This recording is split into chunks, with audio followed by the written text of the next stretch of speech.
We got many people involved. One way that we collected donations was standing in front of stores with a flyer that explained our project and had the hospital's wish list for donations on it.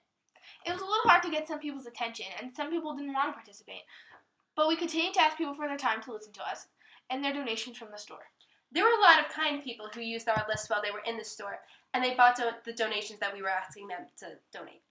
Another way we collected donations for cards and items was setting up a collection box in each classroom of our local elementary school. The response we got was amazing. Each classroom had filled their box with homemade get well cards for patients at the hospital. We also reached out to the community at a more personal level.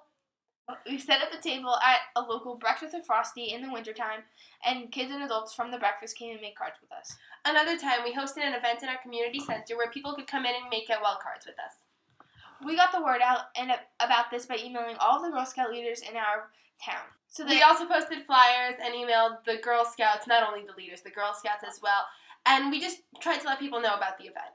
Once we collected our donations, we tie-dyed canvas bags and filled them with donations and cards. Each was a care package for a special patient in the hospital. Even after filling all of our bags, which we had 24 of, we still had extra supplies to donate. Our project was a huge success.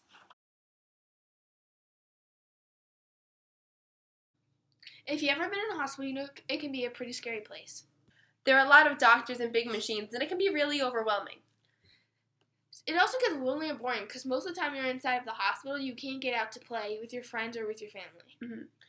We thought that it would make the patients in the hospital happier and it would brighten their stay if they had the get well cards and items in our care packages to keep them entertained. Hopefully, this made them feel a little bit happier and a little bit more at home during the time that they were at the hospital. Mm-hmm. You can help your patients at your local hospital too.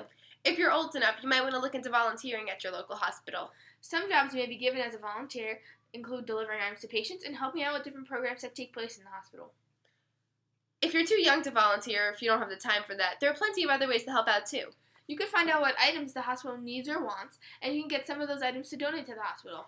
Better yet, you could hold a collection for items that the hospital needs in your community and collect even more donations for the hospital. Another easy, virtually free way to help patients is to make homemade get well cards for them.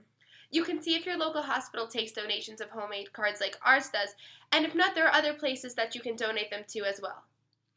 You can check out websites with information how you can donate homemade cards to hospitals. Host a card-making party with your friends around the holidays to make holiday cards for the patients, or just write some colorful get well cards in your free time. You decide how much or how little you want to do.